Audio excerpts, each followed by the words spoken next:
Arkadaşlar bahsetmiştik 3008'e gideceğiz diye ama bakın kimle gidiyoruz. Doğancığım beraber gidiyoruz. Her şeyden önce şunu söyleyeyim. Dergi hayırlı olsun. Senden çok güzel bir dergi bekliyorum.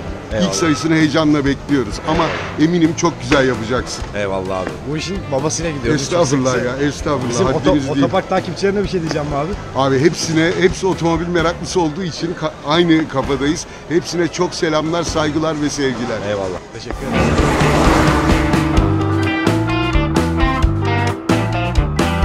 Geldik Paris'e. Havaalanını falan göstermiyorum artık biliyorsunuz. Şimdi Saint Germain'e geldik arkadaşlar. Burası Saint Germain Kilisesi'ymiş. Buranın en eski kiliselerindenmiş. Sanatçı bir kişiydi. Yani konserlere denk geliyor. Şöyle bir kafeye geldik arkadaşlar. Yağmur yağıyor Paris'te. Bayağı yağmur yağıyor ya. Bayağı. Sarılıp yürüyelim mi? Çok romantik. Aykut'un da ilk yurt dışı. Heyecanlı mısın Aykut? Çok. İlk kez geliyor yurt dışına. Edirne hep gezmişsin sen Avrupa'yı. Öyle diyorlar. Biliyor, acıktın mı sen biraz? 6 dakika önce falan yemekten kalktın. Aynen öyle, midem kazındı.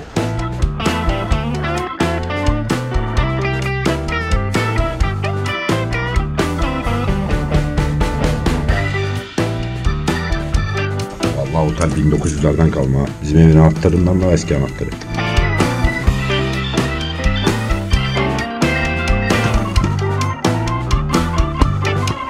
O manzaram çok iyi ya. Arkadaşlar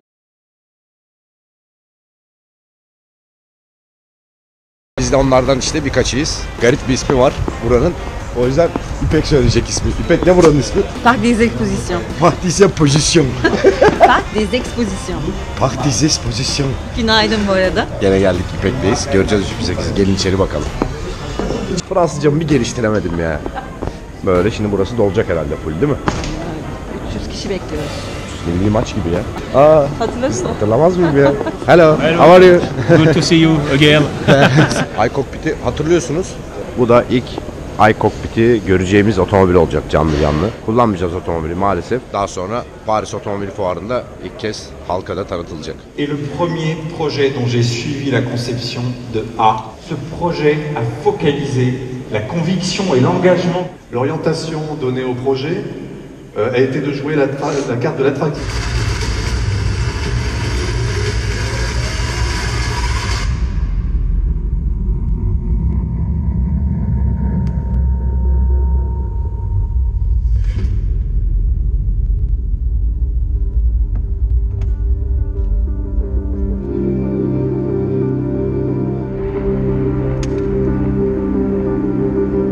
Arkadaşlar şimdi Saffet abi sağ olsun bizi kırmadı.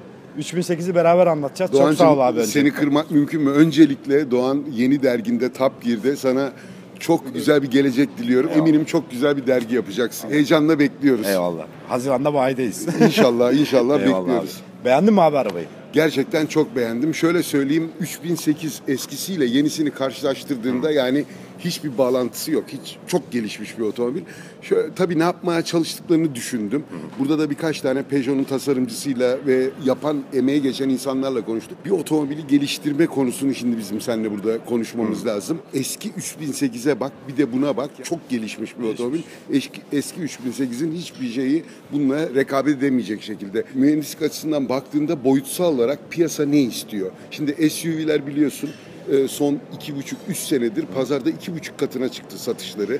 Belli markalarda çok büyük hareketler var. Dolayısıyla bu segmentte firmaların çok büyük yatırımları var. Dolayısıyla da halkın, yani kullanıcının ne istediğini ölçüp otomobillere yansıtıyorlar. Zaten iki otomobilin arasındaki fark da buradan çıkıyor. Bakarsam ben ilk gördüğümde otomobili bir kere tasarımda çok büyük bir gelişme var. Ayrıca boyutsal farklılıklar var. Mesela otomobilin uzunluğu yani 8 santimetre gibi normalde artmayacak miktarda artmış.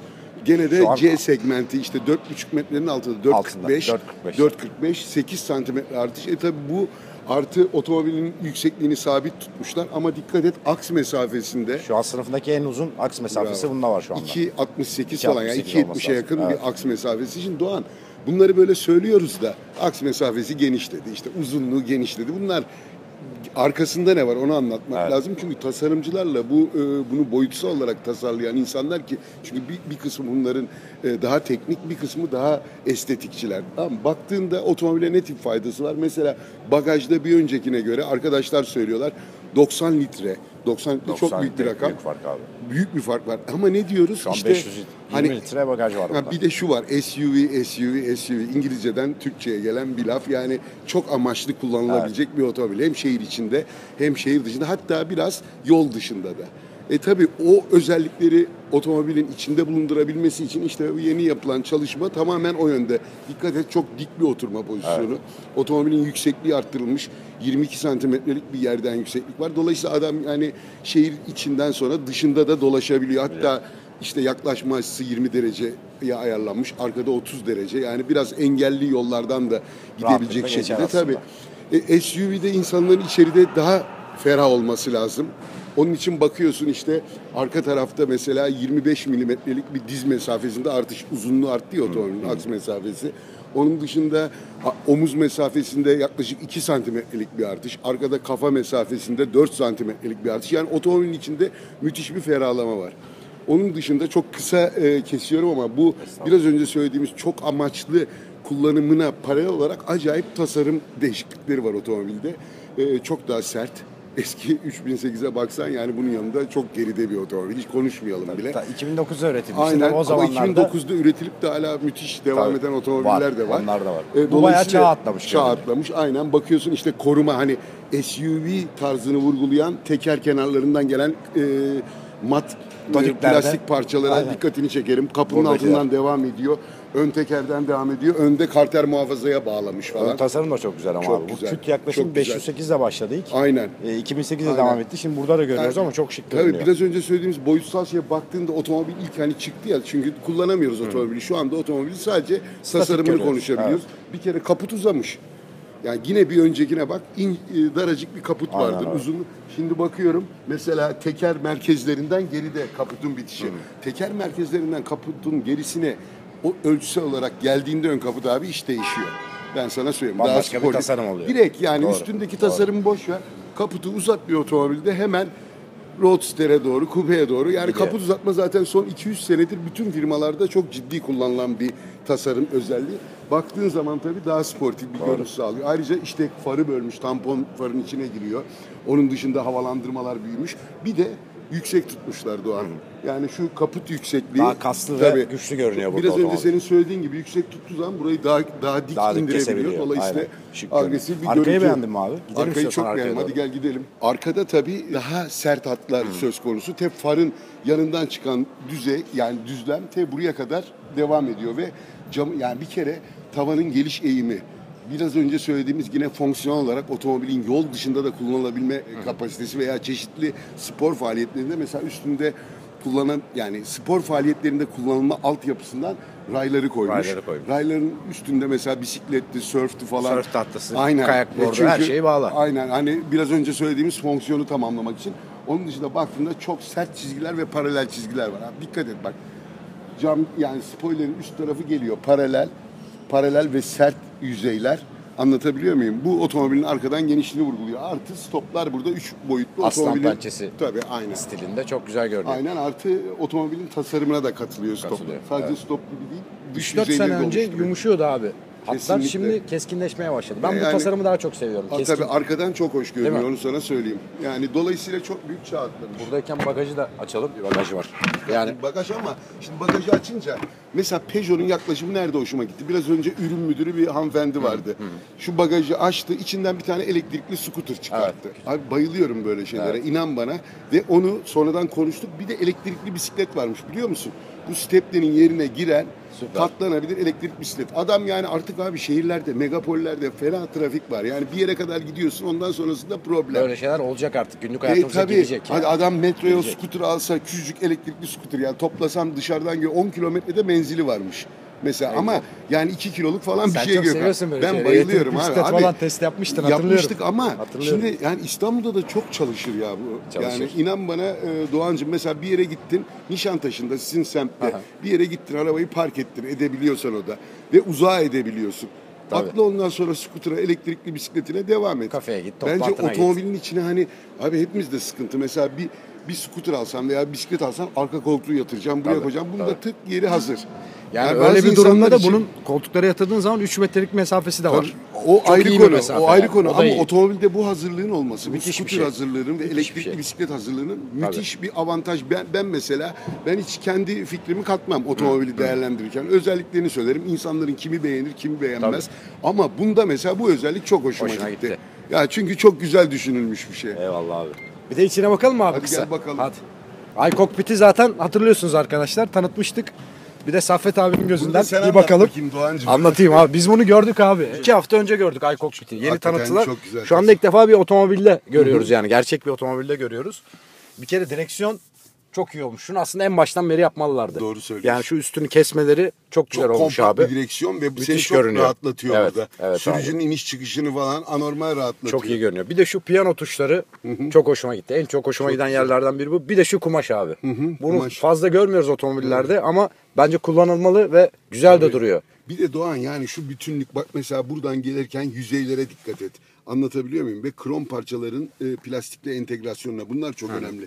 Geliyor böyle yukarı doğru belli bir eğimle çıkıyor. Dikkat et viteste bir kırılma aynı eğimle hemen devam ediyor. Yani şuna Aerodinami baktığın var zaman resmen yani. kesinlikle Burada. buna insan mesela bunu kullanmak Değil mi? uyandırıyor insanda. Aynen öyle. Bu kadar arkasından piyano ama ben şu en çok beğendiğim şeylerden bir tanesi de en son onu söyleyeyim sana. Sen Tamam. yine devam et. Tamam abi. Şu gösterge tablosunun içerisindeki animasyon. Değil mi? Bayıldım ya. O süratli falan kenara çekiyor ya. Müthiş Süratli abi. devri ve hala göstermeye devam ediyor falan. Animasyon çok önemli bu durumlarda. Bence de çok başarılı Bu yapmışlar. 12.1 inçlik bir ekran. Dediğin gibi bir sürü farklı modu var ama o içinden geçişleri falan çok şık görünüyor. 12.1 inç de 20 santimin üstünde abi. Çok Üstünde. büyük yani Çok ve güzel. Mesela şu anda sen açtın orayı. Orta taraf boşaldı. Hangi fonksiyonu koyuyorsan oraya gösterecek ama bak dikkat et. Hem sürati hem devri göstermeye devam ediyor. Devam Kenara ediyor. çekti böyle. Aynen öyle abi. Yuvarlakları hala görebiliyorsun. Buraları tamamen değiştirebiliyorsun. Sağ solu farklı. Yani bu segmentte inan bana 3008 ciddi bir oyuncu Değil mi? olur. Yani daha fiyatı belli değil, bir şey belli değil Değil. ama ben dizelleri falan bunların yani Avrupa'nın en biliyorsun az yakan, Evet. emisyon seviyesi en düşük olan dizeller Fransızlarda. Dolayısıyla onlarla beraber düşündüğünde bu tasarımı gerçekten de çok iyi bir yere gidebilir 3008. Bu arada Eylül'de tanıtılacak arkadaşlar ilk otomobil. Biz ön gösterimine geldik. Eylül'de Paris Motor Show'da tanıtılacak ilk. Ondan sonra bütün Avrupa'da satılmaya başlayacak. Muhtemelen Türkiye'de de satılmaya başlanacak. 4 motorla satılacak otomobil Tabii. aslında. Yani Türkiye'ye 2 mi dört motorla benzinli, geliyor? 2 benzinli, 2 dizel. Türkiye'ye benzinli dizel 2 motorla gelecek. Yani Herhalde- 1.2 ile ve 110 beygirlik 1.6 dizelle Doğru gelecek. söylüyorsun. Otomatik şanzımanla gelecek. AT6 ile O da gelecek. çok güzel bir güzel vitesi. Bu şanzıman. arada şimdi vaktimiz yok ona girmeyelim ama o da Güzel ayrıca şanzıman. konuşulması gereken konulardan bir tanesi. Aynen abi. Abi bir gün bir test yapalım beraber o zaman. Memnuniyetle Sözünü Doğancığım. alalım buradan otoparkçılar Seninle için. söz ne demek Doğancığım? Eyvallah. Seninle her şeyi yaparız. Eyvallah abi. Aşk olsun. Çok sağ ol abi. Çok Ben teşekkür çok teşekkür ederiz. ederim. Ben Ben beraber biraz daha çok devam güzel bir edeyim. seyahat yaptım. Tamam. Hadi eyvallah. sana kolay Sağ gelsin. ol abicim. Teşekkür ediyorum. Arkadaşlar dediğimiz gibi Eylül'de gelecek otomobil çok büyük ihtimalle Saffet abi de sağ olsun bize yardımcı oldu burada. İçini zaten tanıyorsunuz artık az çok. Ben şöyle bir kısa oturma pozisyonuna falan bir bakayım. Abi yani oturma pozisyonu falan hakikaten güzel. Bu arabayı da hakikaten beğendim. Yani Saffet abinin de dediği gibi bayağı bir kaslı duruyor araba. iCockpit'le geleceği için otomobil, tasarım da bu kadar yeni olduğu için aslında çok fazla ilgi çekecek. Bize öyle geliyor. Fiyatı da iyi olursa çok da iyi satar gibime geliyor. Biraz dışarıdan bir de detaylara bakalım. Ondan sonra bitirelim. Bak arabanın içinde kim var? Bak ustaların ustası onunla usta. Beğendin mi usta arabayı? Harika. Görüntü Allah olarak güzel. Kullanırken nasıl? Kullanınca bakacağız. ya. Ya şöyle bir diz mesafesi var. Demin ben öndeydim. Koltuk bayağı ileride. Bayağı burada bir diz mesafesi var yani. Bu da fena değil. İyi. Bu yatık ama bayağı şu anda. Arkası da böyle arkadaşlar. Gayet rahat görünüyor. Sıkıntımız şu, burada bugün 300 kişi var. Şu anda sırada bekliyorlar arabayı tanıtmak için. O yüzden kısıtlı bir zamanımız var. Farları falan böyle detaylarını göstereyim size. Bu panjuru zaten 2008'de gördünüz geçen hafta yayınlanan videoda. Kaput falan hakikaten bayağı kaslı duruyor ya. Şöyle tam önden baktığında araba bayağı bir geniş. Dediğim gibi 4 motorla üretilecek ama Türkiye'ye 2 motorla gelir. Yani 2.0 dizel falan gelmez. Şöyle gösterelim. Bu stoplar çok ilgi çeker.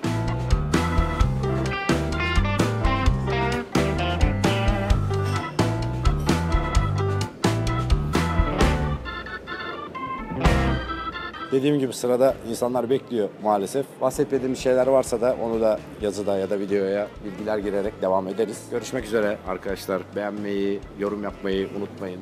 Seviyorum sizi. Sesi inşallah iyi çıkmıştır bu sefer. Hoşçakalın.